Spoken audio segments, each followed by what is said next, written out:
Egunon.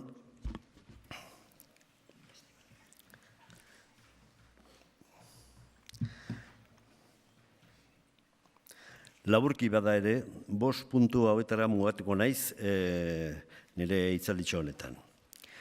Hitzaldi honen helburua Euskarak Nafarroan azkeneko mendeetan zehar izan duen bilakaera azaltzea ezpada ere, uste dut lagungarri izaten ahal dela, sarrera gisa, hiruzpalau iruditan Euskarak izandako bilakaera hori bistara ekartzea.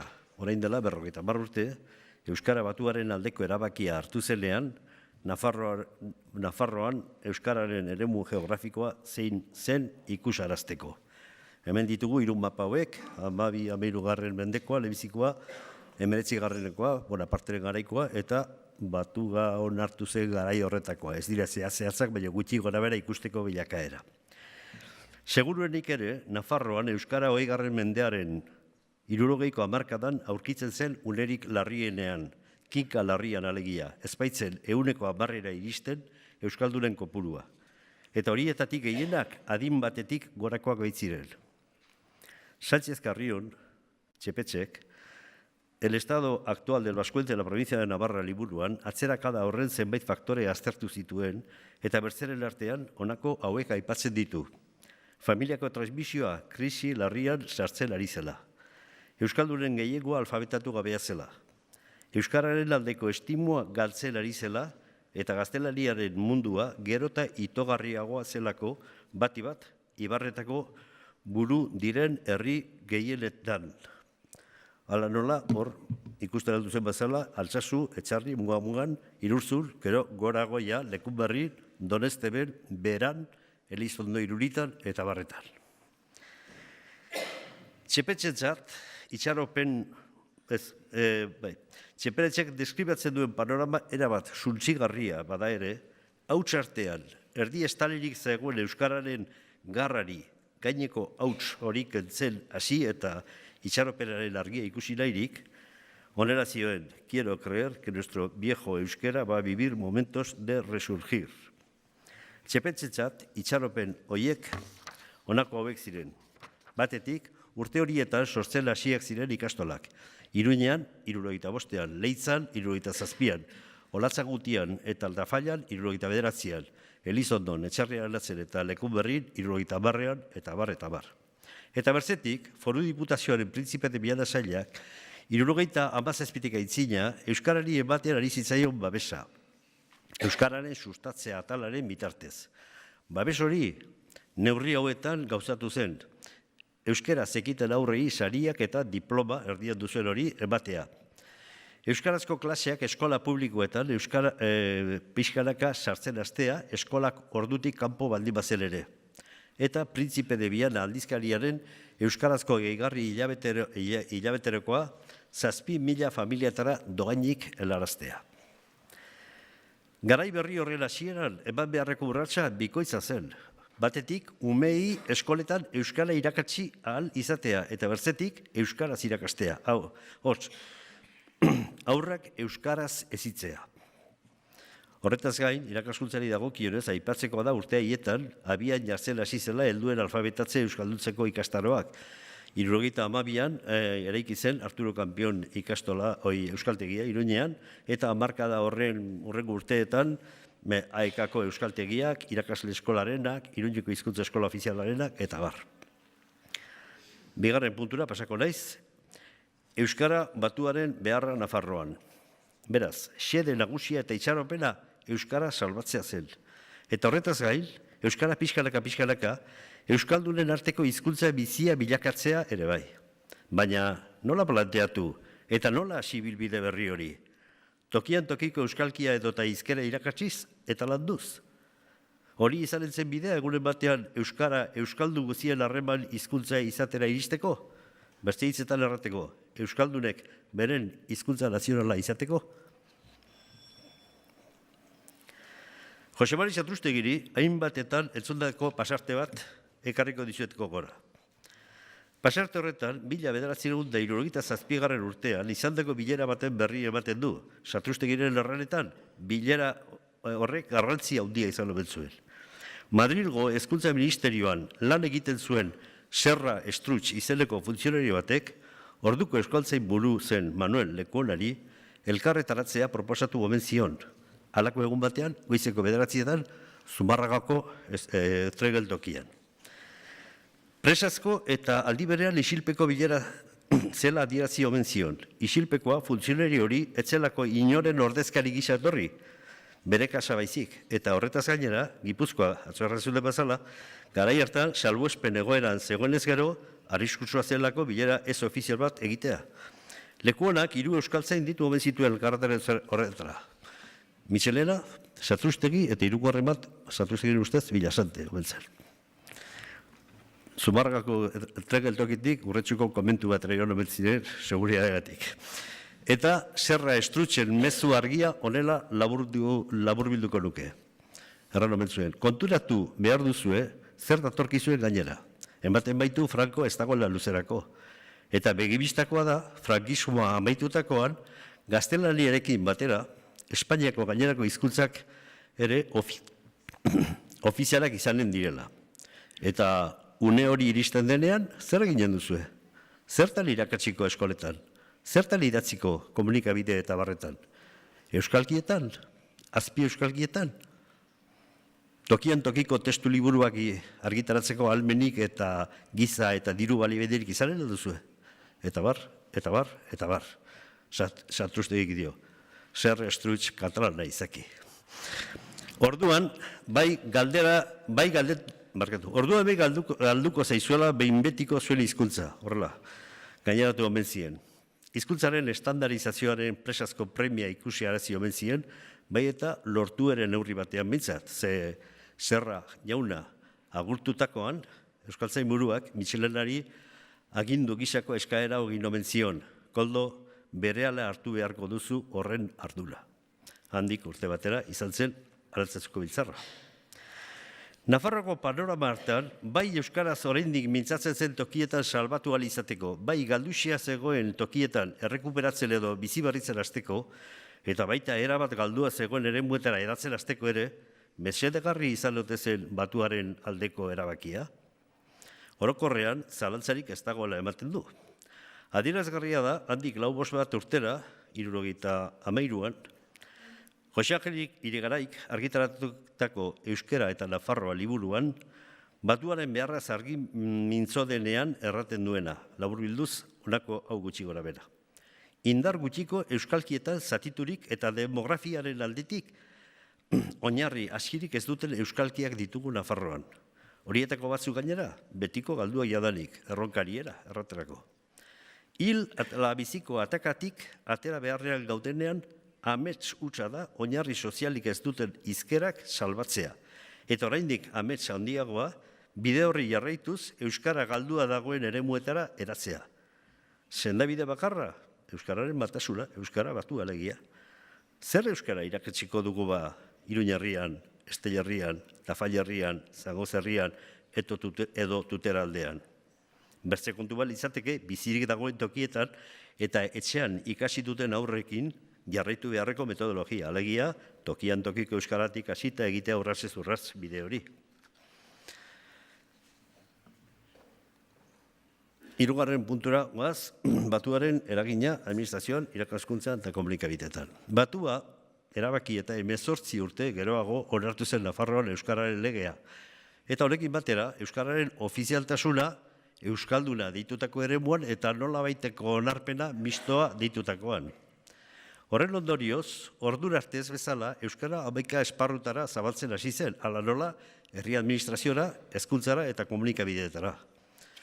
Baliagarriak iruditzen zaizkit alde batetik, 2004an argitara emandako inkesta baten datuak eta berzetik aurten 2018an jakindaldizkariak atera duena argitara eman duen iritzi bilketa hori, azaltzea, nire ustez, Nafarroan euskara batugaren eragina eta eragin horren balorazioa zein izan den nahiko argi adierazten dituztelako. Lehenbizikoa, 2004ko inkesta. Euskaltzaindiak Jagon Saileko korpus batzordearen barruan euskalkien lantaldea sortu ondotik, lantalde honek ikusi zuen euskalkien erabileraren gomendioa eguneratu eta sistematizatu behar zela.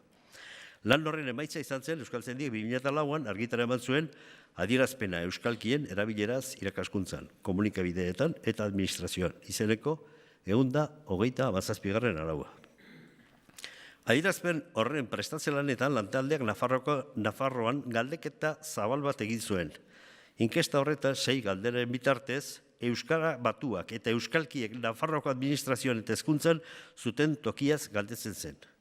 Inkestaren egileak lantalde horretako bikide Nafarri izan ziren, Pascual Rekalde eta Patxi Inigo, euskaltzain urgazleak, eta emaitzak Euskal Aldizkarian, agerkarian argitaratuak daude. Jasotako erantzunetan, laburbilduz, hauek izan ziren iritzi edo iruzkin nagusienak. Orokorrean, Euskara batua beharrezkotzat jo zuten, eta ia denak ados zeuden batuan Nafarroan gehien erabiltzen diren formak txertatzearekin. Itzultzaile, Euskara teknikari eta unibertsitatekoei zail egiten zitzaien euskalki guztien ezaugarriak administrazioko eta unibertsitateko testu batean txertatzea. Horregatik, bideragarriagoa ikusten zuten batuaren ereduari tokian tokiko ezaugarriak txertatzea. Beti ere jarraibide zehatz batzuen arabera, uste okerrak saihestu ahal izateko eta norabaiteko formen arriskuan ez erortzeko. Argibide horien beharra handiagoa zen irakaskuntzan lan egiten zutenen artean, batik bat idatzirako. Ahozkoan errazago ikusten zuten bide horri jarraitzea, dela xede horretarako ere beharrezkotzat jotzen zuten tokian tokiko irakasleen prestaketa planifikatzea. Nafarroko Euskararen legearen arabera, Euskal eremua deitzen den eremukoak etzirenek eta unibertsitatekoek batuari Nafarroko ezaugarri nagusiak txertatzen joatearekin ados bazeuden ere zail ikusten zuten arazo larriena etzelako Euskara batua euskalkiak, baizik eta Euskara gaztelania. Eta gainera, pentsatzen zuten, benetako arazo larri hori disimulatzeko edo plazaratzen zela noizbehinka polemika interesatuetarako batua euskalkiak gaia. Bigarren inkesta, 2018an aurten jakin aldizkariak atera duena. Iritzi biltzaileen artean, iritzi emaileen artean, 4 nafar ditugu, eta lehenbiziko galdera, egin zitzaien lehenbiziko galdera zen, zer ondorio eta zer garrantzi dute Euskara batuaren ekarpenek, eta horien erantzunak laburbilduz honelakoak izan dira. Sagrario Aleman, oiteko bat, batuak kohesioa eman dio Euskarari. Batuak Euskara, Euskal Herri osoan zabaltzeko bidea eta Euskararen herri izaera indartu ditu. Hizkuntzaren prestigioa ere ekarri du. Ima Erreak dio, hizkuntza estandarra oinarria da eta batuak ongi bete du bere papera orain arte egindakoarekin. Juan Cruz Lakasta kazetariak dio, Euskaldun erdiek, baino gehiagok, eskolan ikasi dute. Euskara estandarra. Hori da, Euskaldun berrien euskalkia, hizkuntza formala. Eta Santi Leone, ikerlari eta irakasleak, batua da hizkuntza estandar normalizatua, edo horren bidean dagoena. Gai jasoak zein egunerokoak adierazteko. Zenbaiten ahotan plastikozko hizkuntza dela? Hori ez da batuaren arazoa, erabiltzailearena baizik. Azaldutakoa, gehien bat administrazioan eta irakaskuntzan ari direnen ahotan jasoa bada ere, ahotatik jasoa bada ere, uste dut gauza bersua erraten aldugula Euskal komunikabidei dagokienez. Idatzietan Euskara batua erabiltzen da jadenetan, edo gutxienez errespetatzen dire Euskara estandarraren ortografia eta arauak. Ahozkoetan, tokian tokiko telebista eta irratietan batik bat, bertako hizkerak erabiliagoak dira. Hemen ditugu, hemen ez diresatzen ez ETV, ez Euskadi Irratia, ez Berria, ez da barre. Bertako medioak ditugu, telebistak, irratiak, egunkariak, Euskaraz ekartzen dutera, notiziasek egunero gauza batzuk ekartzen ditu, larun batean 8 bat orrialde sartzen ditu Euskaraz, Diario Navarrak astean behin bakarra, baina 2003tik ona batua idazten du hori. Eta besteetan, aldizkarietan, hor ditugu astekaria, guaixe, amaoskaria, txipitxapa, hilabetekaria, karrikiri, eta bar, eta bar. Eta azkenik, elebitan ateratzen den zeberri, zabaltzen da izugarri, Nafarro osoan, eta kultura aldetik eta uste dut baduela bere eragina. Honekin pasako naiz, 4. puntura, Nafarroako ekarpena Euskara batuari lexikoan onomastikan, dialektologian, gramatikan eta literaturan. Aipatutako iritzi emaileen arabera, euskara batua euskalkietako ekarpenekin gero eta aberatsagoa eta osatuago izatea da bidea, eta hori da, hain zuzen ere, euskaltzaindiak batuaren aldeko erabakia hartu zuenez geroztik, daraman estrategia. Eta batik bat, azkeneko urteetan, batzorde, lantalde eta egitasmo proiektuen bitartez, gauzatzen ari den lana. Hala adierazten dute, ondoko alorretan egindako lanek. Lexikoan, aipatu zen atzo, euskara hiztegi batuan, Nafarroako hitz sartu zen, Israel ederra, eta beste batzuetan nafmarka darabate, bertan erranai berezia duten hitzek. Kopuru hori handitzen doa, euskaltzen diren hiztegian, hurrengo itzuli guzietan, eta honi dagokionez, adieraztekoa da, korpus batzordearen barruan, lanean ari den euskalkien lantaldean, parte hartzen duten Nafarroako kideek, urte batzuk daramatzatela gaia aztertzen eta proposamen berriak prestatzen euskaltzen dien hiztegian egunen batean sartu ahal izateko. Onomastikan, atzo aipatu zuten hau ere, antroponimiaren alorrean anitz dira Nafarroatik, Nafarroko agiri zaharretatik, jasoteko ponte izenak urteetan zehar egindako onomastika alorreko zenbait argitalpenetan eta euskaltzen diren webgunean ikusten aldirenak gauza bera erratena alda deiturez edo abizenez. Eta toponimiari dagokionez lan franko eginda, toponimia nagusian, udal eta herri izenak, ibai izenak, oronimo nagusiak, zenbat ibarretako etxe izenak, eta bai eta Nafarroan ofizialak diren toponimo txikiak. Nafarroko gobernuak aurrera eramandako proiektu batean, eta hor, bi euskaltzain, Patxi Salaberretani, alitu ginen, forma arautua edo ematen toponimia horri. Kontuan izateko da gainera euskaltzaindia, atzo esan bezala, Nafarroan ere toponimia gaietan erakundea aurku emaile ofiziala denez gero, etengabe ari zaizkiola eskaerak iristen eta beharreko txostenak prestatu behar izan dituela. Eta bertzeak bertze, behar horiei ahalik eta hobekien erantzun ahal izateko, jarri zuen abian akademiak 2005an Euskal Korpus Onomastikoa egitasmoa. Dialektologian, lekukorik adierazgarriena atlasa dugu, eta ezaguna den bezala, egin ziren galderak Euskal Herriko 155 herritan aplikatu ziren, horietatik 27 Nafarrokoak dira, beraz, emaitzetan jaia 120 Nafarroako lurraldeari dagokiona da. Gramatika batzordeak, 85etik 2011ara prestatu eta argitaratu duen Euskal Gramatika lehen urratsak lanean ageri dira horretan parte hartu duten batzordekide Nafarren ekarpenak eta berdin gertatuko da, datorren urtean edo, aterako den Euskararen gramatika lanetan, atzo Mirelek aipatu zuena. Literaturan, aipatzekoa da, eta agiz kontuan izatekoa gainera, ekarpena. Azkeneko 25-30 urte hauetan, Nafarroan izan duen idazleen loraldia, handia baita, eta batuan idazten dute, eta kopuru hori sendoa da, eta etengabe gorantz doa. Hor ditugu zenbait izen, baina bakarren batek ez badu ere harrapatzen, azkeneko eta barro horretan gainerako guztiak sartzen dira. Eta manoa azkeneko puntura. Etorkizuna, datuak, balorazioak, errolkak. Hizkuntza gaitasuna dutenen kopuruak gora egin du orokorrean. Eta 2016ko 6. inkesta soziolinguistikoaren arabera hor ditugu datuak. Euskaldunen kopurua 25 urte hauetan gehitu da, ez gehiegi, baina gehitu da, arzailena ere bai, eta biak batera hartu eta igoera 5,4koa izan da, baina kontuen izaten baldin badugu adina, hau da, 16 eta 24 urteko bitartean, igoera hori altuago izan da, uste dut kontuen izatekoa dela. Eta irabileran, azkeneko datuak, Nafarro ez da gaizki gelditzen, beste gauza hartzen dut bezala, ze azkeneko 5 urte hauetan, puntu bat igo eginda bai Nafarro osoan, eta Iruñerrian ere zertxo baita. Egoera ez da suziriak botatzeko modukoa, baina kontuan izatekoa da gora egin duela, bai Nafarroan eta bai Iruñerrian ere.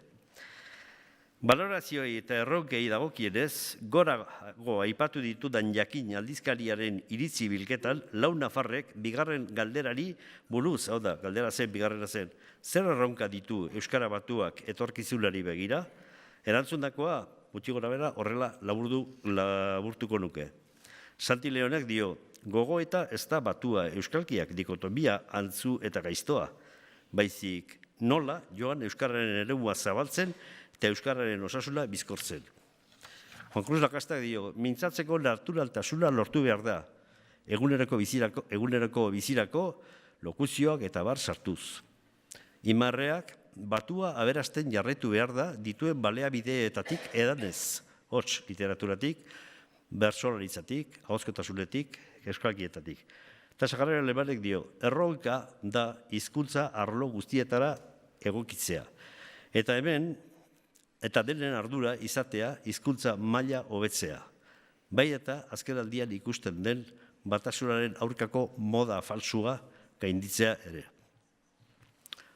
Azalpen horiek ikusita erraten alda argi geratzen dela etorkizunaren nondik norakoa. Hala ere, ikusi dugun bezala, xede horien artean Sagarra Lemanek aipatzen duen azkenaldian ikusten den batasunaren aurkako moda falsua gainditu behar da. Kontuan izateko kezka dela uste dut. Izan ere, kezka sortzeko modukoa da azkeneko urteetan, han hemenka gero eta gehiago edatzen ari den fenomenoa delako moda hori, gero eta maizago egiaztatzen baita joera hori. Kontua da euskalkiak edota herrietako hizkerak erabiltzearen, bultzatzearen eta indartzearen aitzakiarekin, testu itatzietan euskara jasoa erabili beharrean, hizkera horietako tokian tokiko fonetismoei, txokoko kontrakzioei eta barri ematen ari zaiela sarrera. Praktika eramanez, toki bakoitzean, ahoskatu bezala, idatziz plazaratzen diren testuak. Neurri handi batean, inkontzienteki edatzen ari ote den, joera herrikoia dela pentsatu nahi dut. Ezbaitakit joera horren bultzatzaileak konturatzen ote diren praktika horrek euskarari egiten dion kalteaz. Eta zein dira moda falsu hori adierazten duten praktika? Bertzeren artean, adibide batzuk jarriko dizkizuet. Herri izenetan halakoak ikusten dira. Bokal harmonia, leitza, leitzeko, ezkurra, ezkurreko. Kontrakzioak, ituren, ituna, elgorriaga, elgorri. Lexikoan, hortzirelia, hortzilerea, hortzileria, hortzilla, hostiela, eta launbeta, laruta, igendea, igendia, igendia, baina denek edazten dute, perfecto, aste lehena atxeta guziarekin. Ortografian ikusten dira horlakoak, igrekoa eta gauzaiek, eta iragarkietan gauza kuriosoak ikusten dira, irakurtzen, bilera inko diau, otsailan amekan, kulturetxien, zazpiten, edo atxe akitzian txingerriatia, edo igende atxaldian, ogi berri etxie eginde. Eta bietako adibide hauetan, itzulpena, los sábados y los domingos, la misa a las 8, hor ikusten duzu. Larunbata eta bezperaren jaiak, hauei. Bueno.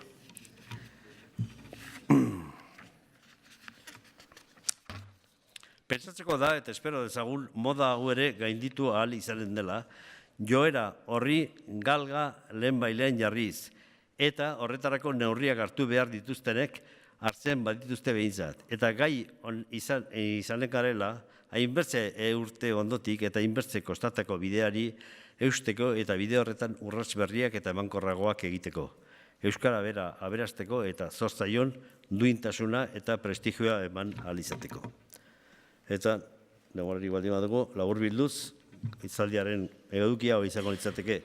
Euskara Batua, jaia astapenetik erabat onartua da, testu idatzietan batua da gehien erabiltzen dena, oskotan batez zaio tokian tokiko sarrera ere, poliki osatzen, aberasten, sendotzen doana da, baina zenbait moda falsu gainditu behar dira eta lebailera da. Pixkanaka baldin bada ere, biziaren arlo guztietara edatzeko edatzen ari da, eta eremu berrietara zabaltzen, baina bulkada berrien premia eta premia handia du. Eta erronkak erabilera areagotu, ahoskera zaindu, bizitasuna eman, kalitatea bermatu, dagokion duitasun eta prestigioa eman. Eta horrekin, uste dut pasatu nahi zela ja, denboraz eta amaitu ematen duz.